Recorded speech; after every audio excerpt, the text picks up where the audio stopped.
안녕하세요. 미래를 설계하라 경제S 진행의 유혜빈입니다. 오늘은 김수연, 박준현, 원호식 아나운서와 함께하겠습니다. 안녕하세요. 안녕하세요. 네, 오늘 우리 시장 강한 상승 랠리를 이어가면서 출발부터 분위기가 뜨거웠습니다. 코스피가 장중 6,600선을 돌파하면서 사상 최고치를 다시 한번 경신했고요. 코스닥 역시 상승 흐름 속에 함께 상승 랠리를 펼치면서 시장 전반에 훈풍을 불어넣습니다. 지수는 장 초반부터 가파른 상승세를 보였는데요. 6,600선을 넘어서 6,630선까지 치솟으면서 투자 심리가 크게 살아난 모습을 보였습니다.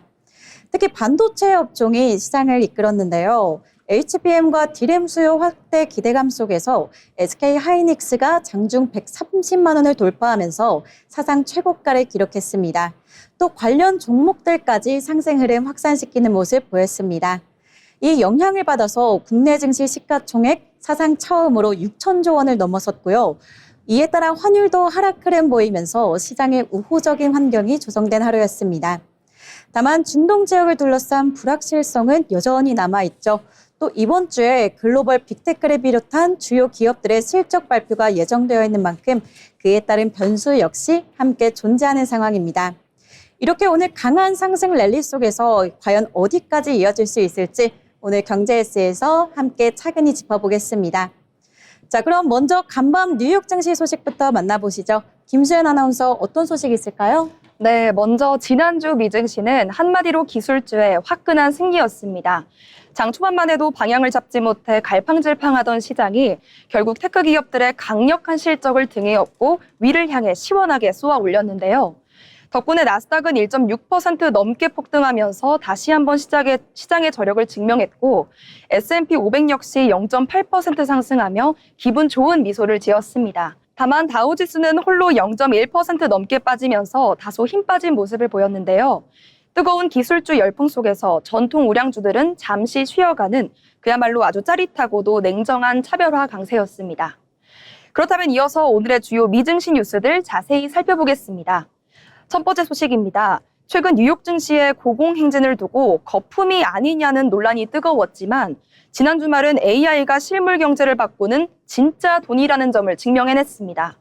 단순한 주가 상승을 넘어 미국의 핵심 제조 기반인 반도체 기업들이 압도적인 성적표를 내놓으면서 기술 혁신이 산업 현장에 뿌리 내렸음을 보여준 건데요. 특히 고금리와 고유가라는 이중고 속에서도 반도체라는 강력한 엔진이 미경제의 팬더멘털을 탄탄하게 지탱하고 있다는 점을 주목해야 합니다.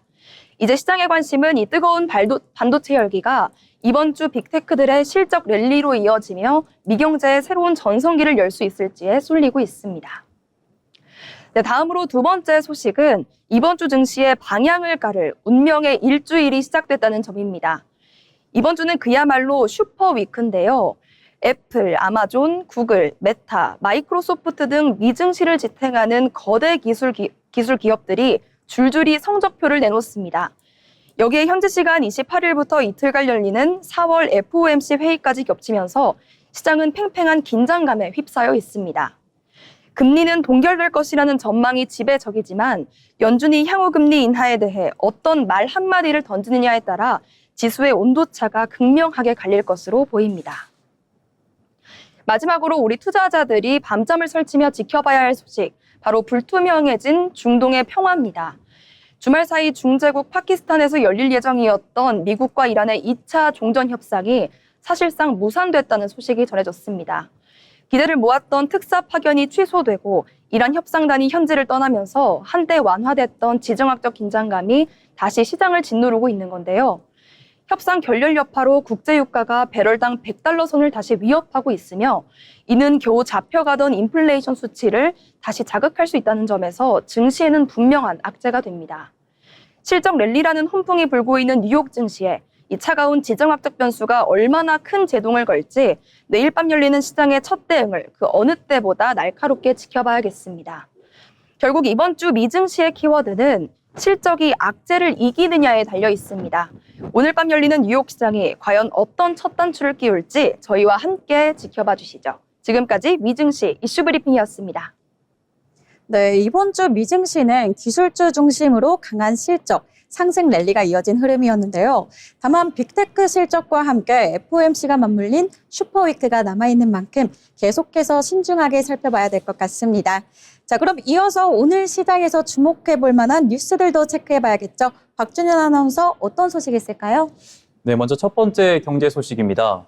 대형 증권사들이 종합투자계좌, 즉 IMA를 통해 대규모 자금을 끌어모으면서 실적 개선 기대가 커지고 있습니다.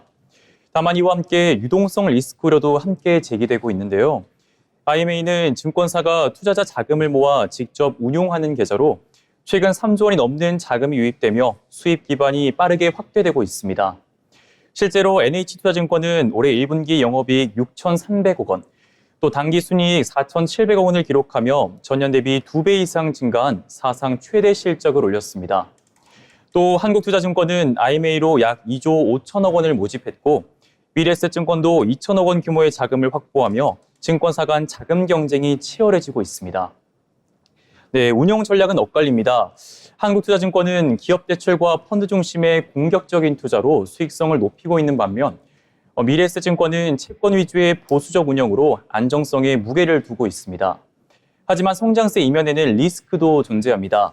증권사들은 2028년까지 IMA 등으로 조달한 자금의 25%를 스타트업 등 모험 자본에 투자해야 하는 건데요. 수익성과 안정성 간 균형이 과제로 떠오르고 있습니다. 또 단기 자금으로 조달해 장기 투자에 나서는 구조로 인해 만기 불일치에 따른 유동성 위험도 지적됩니다. 실제로 종합금융투자 사업자의 자기 자본 대비 단기 차입 비율은 2015년 36%에서 지난해 135%까지 급증했습니다. 이에 금융감독원은 증권사들의 신용 리스크 관리와 자산 유동성 점검 강화를 주문했습니다. IMA를 둘러싼 자금 경쟁이 실적 성장으로 이어질지 아니면 새로운 리스크로 확대될지 지켜봐야겠습니다. 네, 다음은 산업에너지 소식입니다. 효성중공업이 베트남 전력 인프라 사업과 생산기지 투자를 동시에 추진하며 글로벌 시장 공략에 속도를 내고 있습니다. 효성중공업은 최근 베트남 전력공사와 또 이 전력망 고도화를 위한 양해각서를 체결했는데요. 인공지능 기반 전력관리 솔루션 도입과 전력 품질 안정 설비 확대, 그리고 현지 기업 대상 기술 지원 등이 포함됐습니다. 특히 기술 협력에 그치지 않고 현지 생산 투자까지 병행한다는 점이 눈에 띕니다. 회사는 약 5천만 달러를 투자해 베트남 동나이성에 고압 전동기 공장을 신설하고 연간 1억 달러 규모 생산 체계를 구축할 계획입니다. 이르면 내년까지 양산에 들어갈 예정인데요. 고압 전동기는 대형 산업 설비에 쓰이는 핵심 장비로 데이터 센터와 재생에너지 확대에 따라 수요가 빠르게 늘고 있는 분야입니다. 이번 투자는 베트남의 전력 수요 증가와도 맞물려 있습니다. 베트남은 산업화와 데이터 센터 확산으로 전력 수요가 빠르게 증가하고 있는데요. 정부는 2030년까지 발전 설비 확대와 함께 송전망 구축에 1,000억 달러 이상을 투자할 계획입니다. 인공지능과 데이터 센터 시대에는 전력을 안정적으로 공급하는 능력이 곧 산업 경쟁력으로 이어지고 있습니다. 이런 흐름 속에서 국내 기업이 해외 전력 인프라와 생산 기지를 동시에 확보하고 있다는 점은 중장기 성장 측면에서 의미가 있다는 평가입니다. 이 같은 투자가 실제 사업 성과로 이어질지 주목됩니다. 마지막 소식입니다. 올해 1분기 한국 경제가 예상보다 큰 폭의 성장을 기록하면서 연간 성장률이 정부 목표인 2%를 넘어설 것이라는 전망이 나오고 있습니다. 글로벌 투자은행도 전망치를 잇따라 높이고 있는 건데요. 1분기 GDP 성장률이 1.7%를 기록하며 시장 예상치를 크게 웃돈 영향입니다. 정부는 반도체 수출 호조에 더해 소비 지원과 자본시장 활성화 등 정책 효과가 성장에 힘을 보탰다고 평가했습니다. 하지만 이런 낙관적인 흐름과 달리 우리 경제의 기초 체력인 잠재 성장률은 1%대 중반 수준에 머물고 있습니다. 잠재 성장률은 물가 상승 없이 달성할 수 있는 최대 성장 수준을 의미하는데요. 주요 기관들은 이 수치가 앞으로 더 낮아질 가능성도 있다고 보고 있습니다. 전문가들은 이번 고성장이 기저효과와 반도체 호황이 만든 일시적인 흐름일 수 있다고 지적합니다. 특히 반도체 경기가 둔화되거나 외부 충격이 발생할 경우 경성장률 1% 아래로 떨어질 수 있다는 우려도 함께 나옵니다. 결국 중장기적인 신산업 육성과 서비스업 경쟁력 강화, 규제 개혁 등을 통해 경제 차질이 개선될 것으로 필요해 보입니다. 지금까지 뉴스 브리핑이었습니다. 네, 이렇게 증권사들은 IMA를 통해서 자금을 빠르게 늘리면서 실적 개선 기대가 커지고 있는 점, 하지만 유동성 리스크 역시 함께 부각되고 있다는 점 참고하셔야겠습니다. 또 우리 기업들도 AI 수요를 겨냥해서 해외 확장 움직임도 이어지고 있다는 점 참고하셔서 투자 포트폴리오 구성하시면 좋을 것 같습니다. 아울러 본 방송에서 제공되는 정보는 투자 판단에 대한 조언일 뿐 해당 종목 가치의 상승 또는 하락을 보장하지 않습니다.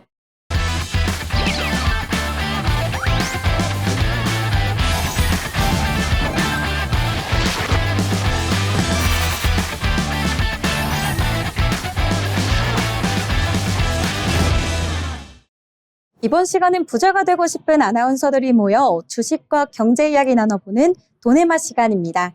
먼저 국내 증시 마감 상황 알아보겠습니다. 원호식 아나운서 전해주시죠. 4월 27일 월요일 국내 증시 마감 시황입니다. 오늘 국내 증시 시가총액이 사상 처음으로 6천조 원을 돌파했다는 소식이 들려왔습니다. 반도체 중심으로 시장이 성장하면서 1년여 만에 시장 규모가 2.7배나 커진 겁니다. 또 코스피가 사상 처음으로 장중 6,600선을 돌파했는데요. 장중 한때 6,657까지 오르면서 최고치를 갈아치웠습니다. 여러 호재 속에서 우리 증시는 오늘 어떤 모습을 보였는지 지수부터 살펴보겠습니다. 오늘 코스피 지수는 전거래일 대비 2.15% 상승한 6,615.03의 거래를 마쳤습니다. 지난주 꾸준한 상승 흐름을 그리면서 장을 마감했었는데 오늘도 그 흐름 이어받아 높이 뛰는 모습을 보였습니다. 장중 6,657.22까지 오르면서 불안정한 국제정세 속에서도 힘을 내줬습니다. 코스닥 지수도 마찬가지로 코스피와 함께 장 출발을 힘차게 시작했습니다. 장중 1,229선까지 상승하면서 코스닥 역시 최고치를 갈아치우는 모습을 보였고요. 1,226.18의 거래를 마쳤고 전거래일보다 약 1.8% 오르면서 웃으면서 장을 마감할 수 있었습니다. 오늘 시장의 수급 상황 이어서 살펴보겠습니다. 코스피 시장에서는 개인의 매도세가 강하게 나타났습니다. 하지만 기관과 외국인의 사자세로 코스피 상승을 이끌었습니다. 개인이 1억 9,757억 원 매도했지만 외국인이 8,906억 원, 기관이 1억 1,008억 원 매수하면서 코스피 지수 최고치를 갈아치웠습니다.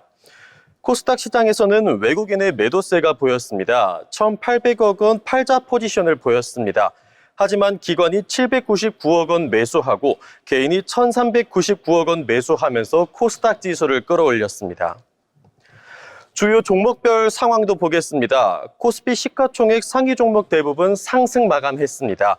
오늘 장에서 눈에 띄었던 종목은 SK하이닉스였는데요. 글로벌 반도체 업황 개선 기대와 함께 자체 실적 모멘텀이 맞물린 영향으로 130닉스를 달성했습니다.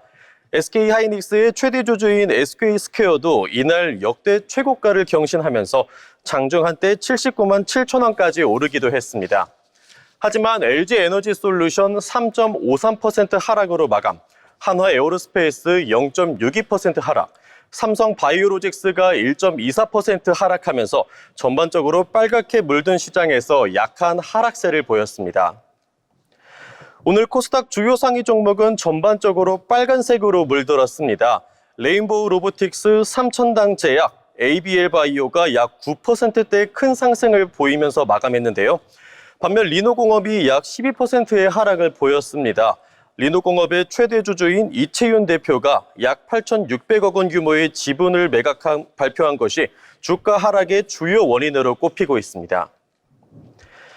지난주부터 코스피와 코스닥이 사상 최고치를 돌파하는 등 주식시장이 다시 활기를 되찾은 모습을 보이고 있습니다. 하지만 미국과 이란의 협상이 불발됐고 환율 시장의 불안정 등 아직까지는 시장의 불확실성이 이어지고 있습니다.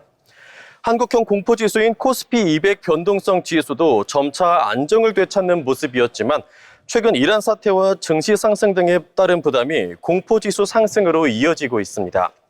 국내 증시는 이 난관을 어떻게 헤쳐나가는지 함께 지켜보시면 좋을 것 같습니다. 지금까지 국내 증시 마감 시황이었습니다. 네, 오늘 우리 증시 사상 최고치 흐름을 이어가면서 상승 마감했다는 기분 좋은 소식이 있는데요. 다만 여전히 중동 리스크와 함께 환율 등 대외 변수는 여전히 남아있는 만큼 계속해서 신중하게 지켜봐야겠습니다. 자, 그럼 오늘 장에서 어떤 종목들이 주목받았는지 살펴봐야겠죠. 먼저 김수연 아나운서, 어떤 종목이 있을까요? 네, 오늘 우리 시장에서 가장 믿었던 도끼에 발등 찍힌 충격을 안겨준 종목이죠. 최대 주주 지분 매각 소식에 차갑게 식어버린 리노공업 소식으로 시작해 보겠습니다. 그동안 반도체 소부장의 든든한 대장주로 자리를 지켰던 리노공업이 오늘 최대 주주 지분 매각이라는 청천벽력 같은 소식과 함께 시장의 중심의 화두로 떠올랐습니다. 기대가 컸던 만큼 장 초반부터 투자자들의 시선을 단숨에 가로채면서 평소와는 다른 위태로운 존재감을 보여줬는데요. 리노공업은 오늘 지분 매각 계획이 공식화되면서 투자 심리가 급격히 위축되는 모습이었습니다. 매각 소식이 전해지자마자 대주주가 떠나면 누가 남느냐는 불안감이 커지면서 매도 물량이 그야말로 댐이 터진 듯 폭발적으로 쏟아졌습니다. 불안 심리와 동시에 주가는 속절없이 밀려났고 장중 한때 10만 5,900원까지 터치하며 두 자릿수 낙폭을 기록하는 뼈아픈 모습을 보이기도 했습니다. 네, 그럼 여기서 오늘 하루 차트 함께 보시겠습니다. 오늘 시가는 11만 2,900원으로 출발했습니다. 오전 내내 강력한 매도세가 유입되면서 저점을 낮춰갔는데요. 오후 들어 잠시 저가 매수세가 유입되며 숨을 고르는 듯 했지만 보시는 것처럼 장 막판까지 하방 압력을 이겨내지 못하면서 결국 전거래일 대비 11.74% 급락한 10만 9,200원에 장을 마감했습니다. 지금까지 오늘의 특징주 리노공업이었습니다. 네, 최대 주주 지분 매각이라는 소식에 위축되는 모습 보였던 리노공업 알아봤습니다. 다음 특징주로는 효성중공업 살펴보겠습니다. 효성중공업이 AI 데이터 센터 확산에 따른 전력 인프라 수요 증가에 힘입어서 역대급 실적 달성과 함께 주당 400만 원 시대를 열었습니다. 효성중공업은 오늘 장 초반부터 강한 상승세를 보였는데요. 단기간에 주가가 급등하면서 거래소에서는 변동성 완화 장치를 발동하기도 했었습니다. 이번 상승의 핵심 배경에는 북미를 대상으로 전력 인프라를 확대한다는 기대감이었는데요. 특히 미국 내 전력막 투자와 함께 AI 데이터 센터 전력 수요 증가가 맞물리면서 효성중공업의 역할이 크게 부각되고 있는 상황입니다. 특히 AI 데이터 센터는 24시간 안정적인 전력 공급이 필수인 만큼 효성중공업은 변압기부터 차단기, 또 전력 제어 솔루션까지 이렇게 한 번에 공급할 수 있는 경쟁력이 시장에서는 긍정적으로 평가되고 있습니다. 이 영향을 받아 증권가에서도 효성중공업 목표 주가를 400만 원 후반에서 500만 원 수준까지 잇따라 상향 조정하는 모습 보였는데요. 다만 단기 급등 이후에는 차익 실현 매물에 따른 변동성 가능성이 있는 만큼 이 부분은 함께 체크하셔야겠습니다. 자, 그럼 다음 특징주도 살펴보겠습니다. 박준현 아나운서, 어떤 종목 있을까요? 네, 오늘 살펴볼 종목은 호텔신라입니다. 호텔신라가 오노 경영진의 자사주 매입 소식과 1분기 호실적 발표에 힘입어 장 초반 강세를 보였습니다.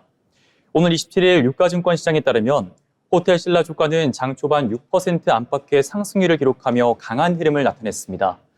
특히 오전 9시 21분 기준으로는 전 거래일 대비 5.94% 오른 6만 6천 원에 거래가 됐고요. 장중에는 상승폭을 키우며 6만 7,700원 선까지 오르기도 했습니다. 시장에서는 이부진 사장의 자사주 매입 결정이 주가 상승의 주요 원인으로 작용한 것으로 보고 있습니다. 호텔신라는 지난달 공시를 통해 이부진 사장이 약 200억 원 규모의 자사주를 장내 매수할 계획이라고 밝혔는데요. 책임 경영 강화와 주주 가치 제고 의지를 보여줬다는 점이 투자 심리를 자극한 것으로 풀이됩니다. 또 올해 1분기 실적 개선도 긍정적인 재료로 작용했습니다. 호텔신라는 1분기 영업이익이 204억 원을 기록하며 지난해 같은 기간 적자에서 흑자로 전환했고 매출은 1조 535억 원으로 8% 넘게 증가했습니다. 순이익 역시 흑자 전환에 성공하면서 실적 턴어라운드 기대감도 커지고 있습니다.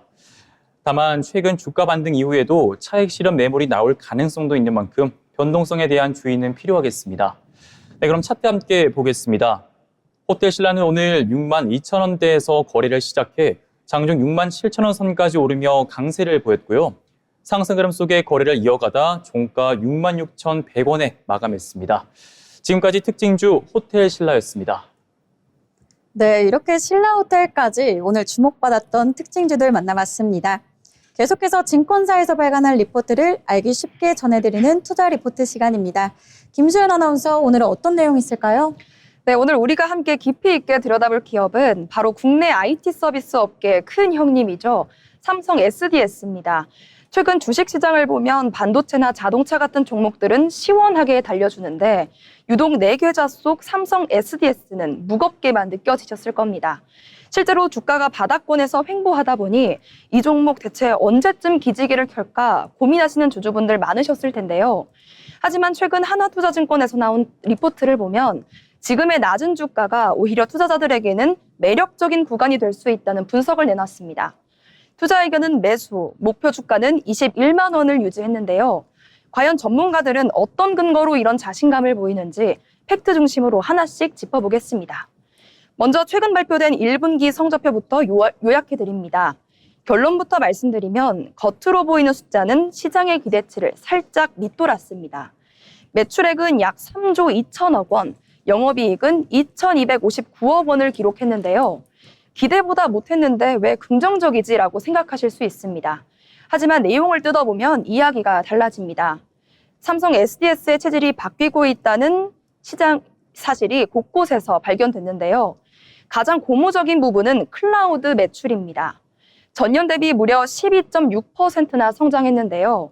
요즘 기업들이 비용 절감을 위해 클라우드 전환을 서두르고 있는데 삼성 SDS가 이 시장을 꽉 잡고 있다는 뜻입니다. 비록 물류 부분이 운임 하락 여파로 조금 주춤하면서 전체의 숫자를 깎아먹긴 했지만 회사의 본업이자 미래 먹거리인 IT 서비스 부분의 내실은 그 어느 때보다 탄탄해지고 있습니다. 그렇다면 앞으로의 그림은 어떻게 그려질까요?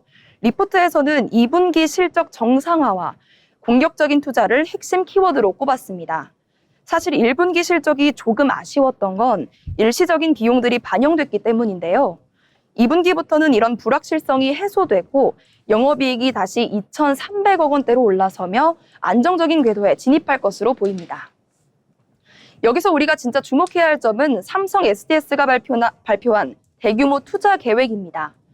삼성 SDS는 향후 2,300억 원 단위의 꾸준한 이익뿐만 아니라 연간 약 1조 원 규모의 자금을 AI와 데이터 센터 확충에 쏟아붓겠다고 선언했습니다. 단순히 현재의 실적에 안주하는 게 아니라 생성형 AI라는 거대한 파도를 타고 기업용 AI 시장의 절대 강자가 되겠다는 포부를 드러낸 것인데요. 1분기 실적 발표 이후 주가가 주춤했던 이유도 이 투자 계획에 대한 시장의 해석 차이였는데요. 전문가들은 이를 성장을 위한 필수적인 밑거름이라고 평가하고 있습니다. 네, 마지막으로 투자자분들이 가장 궁금해하실 가격 전략입니다. 리포트의 제목처럼 현재 삼성 SDS는 낮은 주가 레벨에 머물고 있습니다. 하지만 역설적으로 이 점이 가장 큰 안전판이 될 수 있는데요. 현재 삼성 SDS가 보유하고 있는 현금성 자산만 해도 약 6조 원에 달합니다.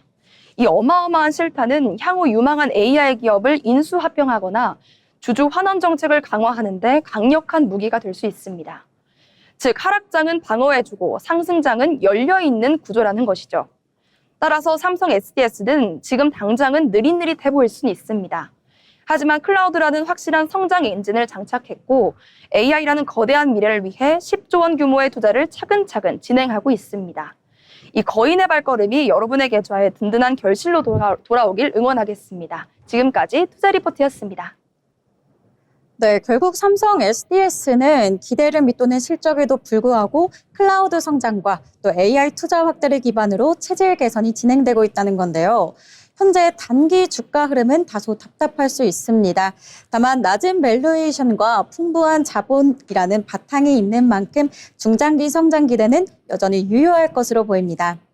아울러 본 방송에서 제공되는 정보는 투자 판단에 대한 조언일 뿐 해당 종목 가치의 상승 또는 하락을 보장하지 않습니다.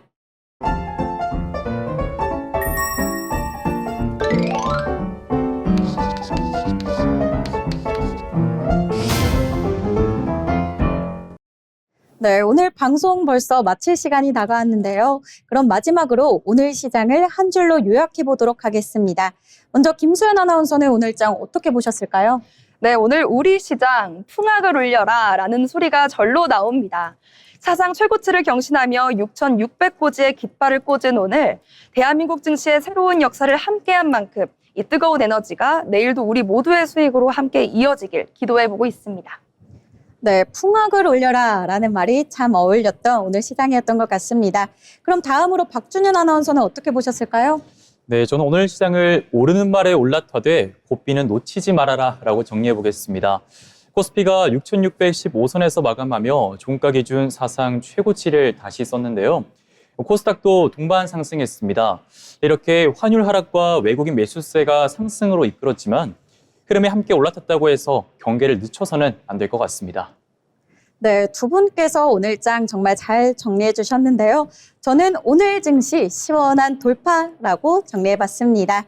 코스피가 사상 처음 6,600선을 넘어서면서 시장 분위기가 확 올랐었고요. 또 반도체 중심 상승 랠리가 이어지면서 투자 심리까지 함께 살아난 하루였던 것 같습니다. 이 흐름이 계속해서 이어질지 기대해봐도 좋을 것 같습니다. 자, 그럼 오늘 방송은 여기서 마치겠습니다. 함께해 주신 여러분 고맙습니다.